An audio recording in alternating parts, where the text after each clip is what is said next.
Students, विजय education में आपका स्वागत है। आज हम क्लास 9 के बच्चों के लिए, किसके लिए भाई? Four class 9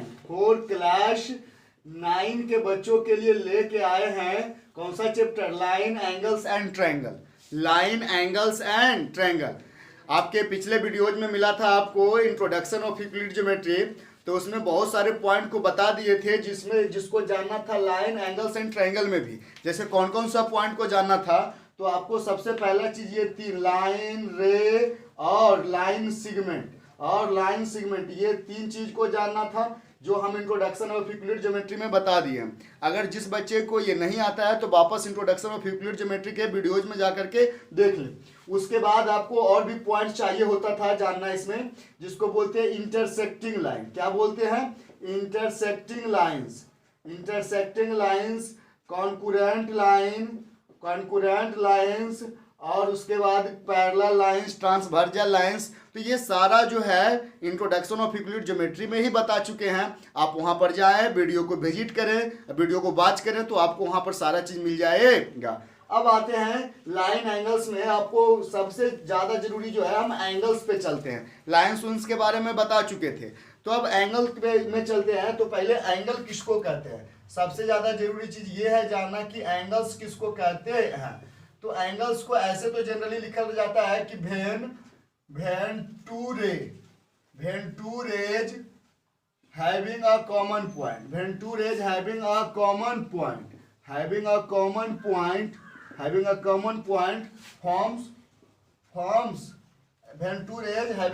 point form an angle।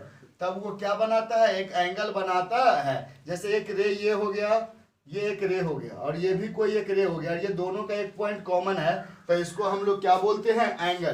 किसको एंगल बोलते हैं? ये झुकाव करके। ये रे कितना लंबा है उससे मतलब नहीं, वो झुका हुआ कितना है वो ज्यादा जरूरी होता है, तो उसको हम लोग बोलते हैं एंगल। लेकिन मेरा जहां तक ये कहना है कि आप एंगल का डिफिनेशन इस प्रकार से भी दे सकते हो कि वेन टू और more lines intersect to each other, जब दो या दो से ज्यादा लाइन एक दूसरे को काटता है तो उसके बीच का जो झुकाव होता है उसको हम लोग क्या बोलते हैं? एंगल।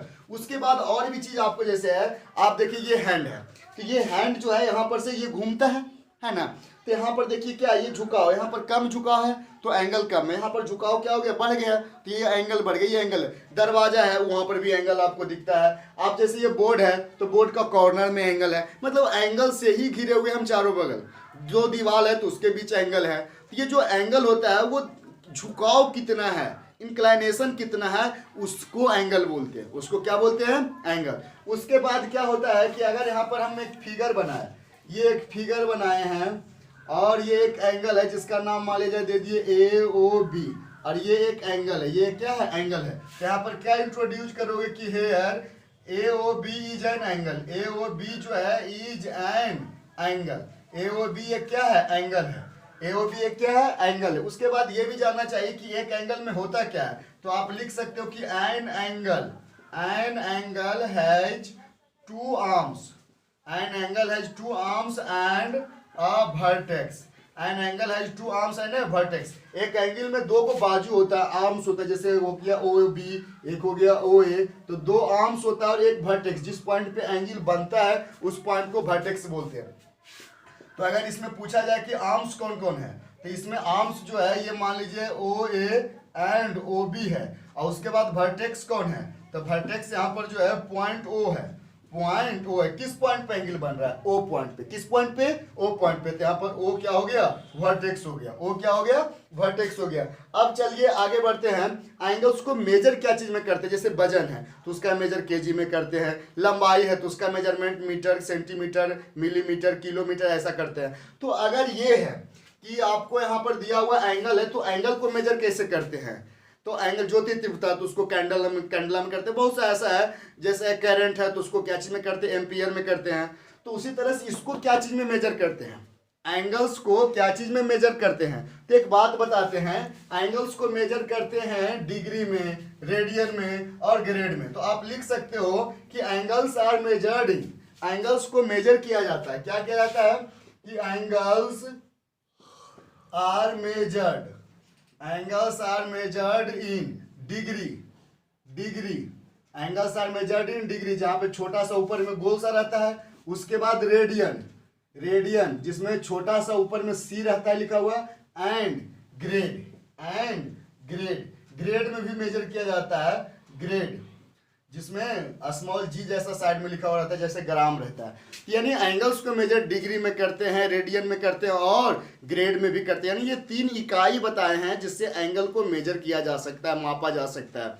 अब चलिए एक बात बताते हैं, जैसे ये कोई एक रे है, ये एक रे है, ये इसका इनिशियल पोजीशन है, और ये रे जो है अपने स्थान पे 1 कंप्लीट रोटेशन लिया, 1 कंप्लीट रोटेशन लिया ये रे। तो 1 कंप्लीट रोटेशन जब लिया तो इसको हम डिग्री में मेजर किए कि एक कंप्लीट रोटेशन घूमा, ये एक कंप्लीट रोटेशन इस प्रकार से घूमा तो डिग्री में कितना मेजर हुआ, तो डिग्री में मेजर किए तो 360 डिग्री का एंगल बना है। और इसी चीज को जब रेडियन में मेजर किए तो 2 पाई रेडियन के बराबर आया। ऐसी चीज को ग्रेड के हिसाब से नापे तो आया जैसे कितना, 400 ग्रेड। नहीं समझ में आया तो बताते हैं। जैसे आप क्या करते हो, दूध लाते हो तो एक पैकेट दूध लाते हो तो वो 1 लीटर होता है, लेकिन हो सके वजन से करे तो 910 ग्राम ही हो, है ना। तो क्या हो गया कि अगर जो हम क्या किए वेट से किए तो उसका आया 910 ग्राम, अगर हम क्या किए नापे तो वो आया 910 ग्राम। तो उसी तरह से यहाँ पर भी इसी एंगल को मेजर किए, अगर डिग्री के अकॉर्डिंग मेजर करते हैं तो आता है कितना डिग्री, 360 डिग्री। अगर किसके अकॉर्डिंग, अगर आपको क्या चाहिए रेडियन के अकॉर्डिंग मेजर करते हैं तो 2 पाई रेडियन, ग्रेड के अकॉर्डिंग इसी को मेजर करते हैं 1 कंप्लीट रोटेशन को तो 400 ग्रेड देता है। तो यहाँ पर कह सकते हो कि वेन ए रे takes 1 complete rotation on initial position या on its initial point कहता है कि वेन ए रे, जब एक रे टेक्स लेता है, क्या लेता है, 1 कंप्लीट रोटेशन या मैक्स, टेक्स के जगह पे आप मैक्स भी बोल सकते हो, मैक्स 1 कंप्लीट रोटेशन, जब एक कंप्लीट रोटेशन बनाता है तो क्या करता है, ऑन इट्स ऑन पोजीशन, यानी ये अपने इनिशियल पोजीशन पे जब एक कंप्लीट रोटेशन लेता है then it subtends an angle of 360 degree. तब ये एंगल बनाता है 360 डिग्री, कब, जब डिग्री में रहता है तब। या फिर लिख सकते हो, या और करके आप लिख सकते हो कि 2 पाई रेडियन, कब, जब रेडियन में रहता है तब। और करके आप लिख सकते हो, और यहाँ पर क्या लिख सकते हो, 400 ग्रेड, कब, जब ग्रेड में रहता है तब, जब ग्रेड में रहता है तब। यानी ये कह सकते हो कि कोई रे जब 1 कंप्लीट रोटेशन लेता है तो डिग्री के हिसाब से नापेंगे तो 360 डिग्री, रेडियन के हिसाब से मेजर करेंगे तो 2 पाई रेडियन, ग्रेड के हिसाब से नापेंगे तो 400 ग्रेड आएगा। अब एक काम करते हैं, ये हो गया। अब क्या करते हैं कि एक ही चीज को मेजर किए हैं तो यहाँ पर हम तीनों को बराबर लिख सकते हैं कि 360 डिग्री बराबर 2 पाई रेडियन और इक्वल टू 400 ग्रेड। अब यहाँ पर इससे क्या हो सकता है कि आप कन्वर्सन निकाल सकते हो, कन्वर्सन मतलब परिवर्तन निकाल सकते हो। क्या परिवर्तन निकाल सकते हो, 360 डिग्री को डिग्री वाला को रेडियन में या डिग्री वाला को ग्रेड में बदल सकते हैं। उसी तरह से अगर रेडियन में दिया हुआ है तो उसको चाहो तो आप डिग्री में भी बदल सकते हो, चाहो तो ग्रेड में भी बदल सकते हो। अगर ग्रेड में दिया हुआ रहे तो उसको चाहो तो रेडियन में या डिग्री में बदल सकते हो। तो इससे क्या हुआ कि हमको ये पता चला कि 360 डिग्री बराबर 2 पाई रेडियन बराबर 400 ग्रेड होता है। इससे ये कंप्लीट हो गया है कि आप जो है एक चीज तो एक ये रिलेशन मिल गया डिग्री ग्रेड एंड रेडियन के बीच का, साथ साथ इसके मदद से आप कन्वर्ट कर सकते हो डिग्री से रेडियन, रेडियन से ग्रेड, मतलब ये तीनों में आपस में एक दूसरे में कन्वर्ट कर सकते हो। जैसे कोई बोल दिया कि सर आप कन्वर्ट करके दिखाइए, क्या कन्वर्ट करके दिखाइए कि जो है ये 90 डिग्री बराबर कितना रेडियन होगा, 90 डिग्री बराबर वाट रेडियन, कितना रेडियन होगा। तो हम इसको 90 डिग्री को रेडियन में लाना, ये है ना मेरे पास फंडा वर्क क्या है, डिग्री 90 डिग्री को रेडियन में लाना है। तो पहले डिग्री से रेडियन में लाना है, तो डिग्री और रेडियन मतलब जैसे ए बराबर बी बराबर सी लिखा हुआ है तो हम जरूरत पड़ने पे ए बराबर बी नहीं लिख सकते हैं, जरूरत पड़ने पे बी बराबर सी नहीं लिख सकते हैं, जरूरत पड़ने पे ए बराबर सी नहीं लिख सकते हैं। तो उसी तरह से ये तीनों ही चीज बराबर है। तो हमको यहाँ पर डिग्री से रेडियन में लाना है, तो डिग्री और रेडियन वाला को पहले ले लो, किसको ले लो, डिग्री और रेडियन वाला को। तो 360 डिग्री बराबर 2 पाई रेडियन, 360 डिग्री बराबर क्या हो गया, 2 पाई रेडियन। अब हमें 1 डिग्री का वैल्यू निकालो, तो 1 डिग्री का वैल्यू क्या होगा, तो 360 मल्टीप्लाई में इधर जाके डिवाइड होगा, तो 2 पाई अपॉन 360, और ये क्या हो गया, रेडियन हो गया।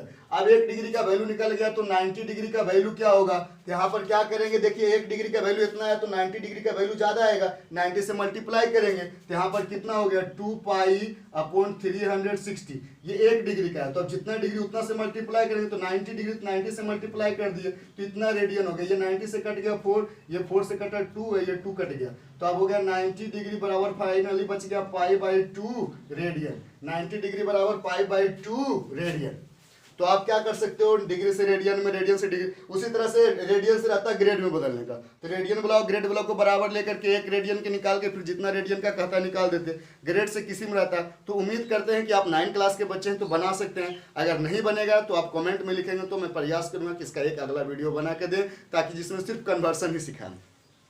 ये एंगल जान के अब थोड़ा सा एक बहुत ही इंपॉर्टेंट पॉइंट आप लोग को जानना चाहिए, डिग्री में जैसे क्या होता है कि लंबाई को मेजर किए तो आया मीटर, क्या आया, मीटर आया, तो मीटर आया, तो उसमें एक बात सीखिए कि मीटर आया तो यहाँ पर मीटर, जैसे 1 मीटर इक्वल टू कितना होता है, 100 centimetre, 1 centimetre equal to 10 mm होता है, 10 मिलीमीटर होता है। तो उसी तरह से यहाँ पर एक होता है कि 1 डिग्री है, तो 1 डिग्री बराबर 60 मिनट होता है। यहाँ पर देखो ये जो सिंगल जो है ना, ऊपर में लाइनिंग जो छोटा सा सिंगल किए हैं, वो मिनट शो करता है, क्या करता है, मिनट। तो यहाँ पर इसको हम लैंग्वेज में लिख देते हो कि 1 डिग्री इक्वल टू कितना होता है, 60 मिनट्स होता है, 60 क्या होता है, मिनट्स, और 1 मिनट इक्वल टू होता है 60 सेकेंड। तो मिनट में 1 लाइन खिंचाया, तो सेकेंड में कितना लाइन खिंचाएगा, 2, तो आप लिख सकते हो कि 1 minute equal to 60 seconds, 60 seconds. तो ये जो है एंगल का ही यूनिट है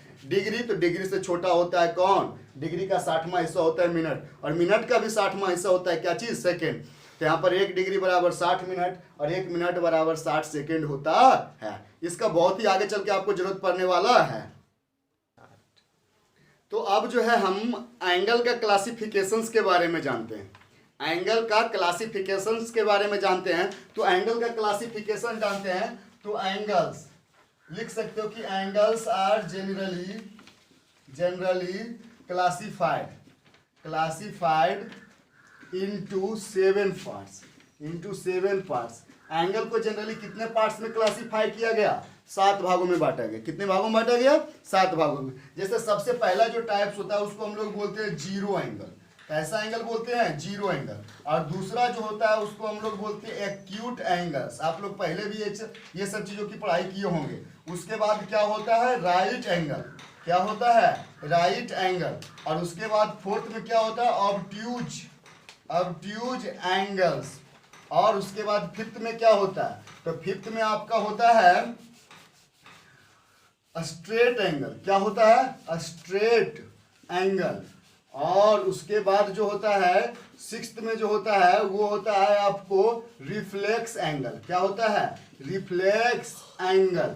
और उसके बाद रिफ्लेक्स एंगल्स। और सेवेंथ में जो होता है उसको बोलते हैं कंप्लीट एंगल, क्या उसको बोलते हैं, कंप्लीट एंगल। तो यहां पर ध्यान देना ये है। तो अब जो है कुछ आगे का पॉइंट को बताते हैं। तो एंगल्स का क्लासिफिकेशन बोले 7 प्रकार का होता है, और वो 7 का डिफिनेशन को लेके आए हैं आपके बीच। तो पहला डिफिनेशन क्या है, जीरो एंगल। जीरो एंगल किसको बोलते हैं, तो an angle whose measure is equal to 0 degree. एक ऐसा एंगल जिसका वैल्यू 0 डिग्री के बराबर हो इज कॉल्ड जीरो एंगल, उसको हम लोग क्या बोलेंगे, जीरो एंगल। उसका एग्जांपल में एक ही एंगल आएगा ही 0 डिग्री। दूसरा है एक्यूट एंगल, कैसा एंगल है, एक्यूट। तो एक्यूट एंगल किसको बोलते हैं, तो एक ऐसा एंगल जो 0 से बड़ा हो और 90 से छोटा हो। कहने का मतलब 0 और 90 के बीच में हो, 0 और 90 डिग्री के बिटवीन में हो, तो उसको हम लोग बोलते हैं acute angle. An angle whose measure is greater than 0 degree but less than 90 degree. या ऐसे भी बोल सकते हैं an angle whose measure lies between 90 lies, या an angle whose value is between 0 to 90 degree. एक ऐसा एंगल जिसका वैल्यू जो है 0 और 90 के बीच में हो, तो उसको हम लोग बोलते हैं एक्यूट एंगल। क्या बोलते हैं, एक्यूट एंगल। वही देखिए यहाँ पर लिखे हैं कि एक्स एक एंगल है जो बड़ा है। देखिए क्या ये एक्स बड़ा है यहाँ पर 0 डिग्री से, और एक्स छोटा है 90 से, तो ऑटोमेटिक उसका वैल्यू 0 से 90 के बीच में होगा। जितना भी एग्जांपल्स लिए हैं जी गौर से देखिए, 0 से 90 के बीच में है 25, 63, 87, 60, 45, 17.5, 75, ये सारा जो है देखिए 0 और 90 के बीच में है, तो इसके कारण ये सारे एक्यूट एंगल्स हैं। उसके बाद आते हैं नेक्स्ट, तो नेक्स्ट क्या है? Right angle. नेक्स्ट क्या है? Right angle. तो राइट एंगल किसको बोलते हैं? An angle whose measure is equal to 90 degree. एक ऐसा एंगल जिसका वैल्यू 90 डिग्री के बराबर होता है, तो उसको हम लोग बोलते हैं राइट एंगल। इसको राइट एंगल, जैसे एक्स एक एंगल है जो 90 के बराबर है, तो राइट एंगल। एग्जाम्पल एक ही होगा 90 डिग्री, इसमें 90 डिग्री से ज्यादा कुछ हो नहीं सकता। Obtuse angle. ऑब्ट्यूज एंगल क्या है? An angle whose measure is greater than 90 degree. एक ऐसा एंगल जिसका वैल्यू 90 से बड़ा हो, और 180 क्या कहता है? बट सॉरी यहाँ पर लिखना भूल गए, लेस देन, यहाँ पर लेस होगा, but less then 180 degree is called obtuse angle. एक ऐसा एंगल जो 0 से क्या हो, सॉरी 90 से बड़ा हो और 180 से क्या हो? छोटा हो। 180 से क्या हो? छोटा हो, तो उसको हम लोग क्या बोलते हैं? Obtuse angle. जैसे एक्स एक एंगल है जो 90 से बड़ा है, 180 से क्या है? छोटा है, तो 90 और 180 के बीच वाला एंगल आएगा ऑफकोर्स। तो उसके बाद इसको क्या बोलेंगे? Obtuse angle. एग्जांपल्स देखिए 120, 110, 125, 197, 175, 148, ये सारे एंगल्स जो हैं 90 से 180 के बीच में हैं। ये ऑब्ट्यूज एंगल हो गए। अब आते हैं थोड़ा सा ऊपर, देखिए तो ऊपर में क्या है? ये स्ट्रेट एंगल। क्या है? Straight angle. तो an angle whose measure is equal to 180 degree. एक ऐसा एंगल जो 180 के बराबर होता है, तो उसको हम लोग क्या बोलते हैं? Straight angle. Is called straight angle. इसका वैल्यू एक ही होगा, 180 डिग्री। उसके बाद रिफ्लेक्स एंगल। अब 180 तक जा चुके, तब उसके ऊपर जाएंगे, तो यानी 180 से बड़ा और 360 से छोटा, यानी 180 और 60 के 360 के बीच वाले एंगल्स को हम लोग बोलेंगे reflex angle. An angle whose measure is greater than 180 but less than 360। 180 से बड़ा हो और 360 से क्या हो? छोटा हो, तो इज कॉल्ड रिफ्लेक्स एंगल। हम लोग उसको क्या बोलेंगे? रिफ्लेक्स एंगल बोलेंगे। जैसे एक्स एक एंगल है जो 180 से देखिए बड़ा है, क्या लिख रहा है यहाँ पर? X is greater than 180 but less than 360। Symbol में ही सारा डिफिनेशन छुपा हुआ है, तो इसको हम लोग बोलेंगे रिफ्लेक्स एंगल। आप देखिए जितना 190, 240, 299, 235, 348, ये जितना भी एंगल्स लिए हैं वो 180 से 360 के बीच में है, डेट मीन्स ये रिफ्लेक्स एंगल है। और सबसे लास्ट कंप्लीट एंगल। तो कंप्लीट एंगल क्या होता है? An angle whose measure is equal to 360 degree. एक ऐसा एंगल जो 360 डिग्री के बराबर होता है, इज कॉल्ड कंप्लीट एंगल। तब हम उसको क्या बोलते हैं? Complete angle. जो 360 के, मान लो एक्स एक एंगल है जो 360 के बराबर है, तो वो कंप्लीट एंगल है।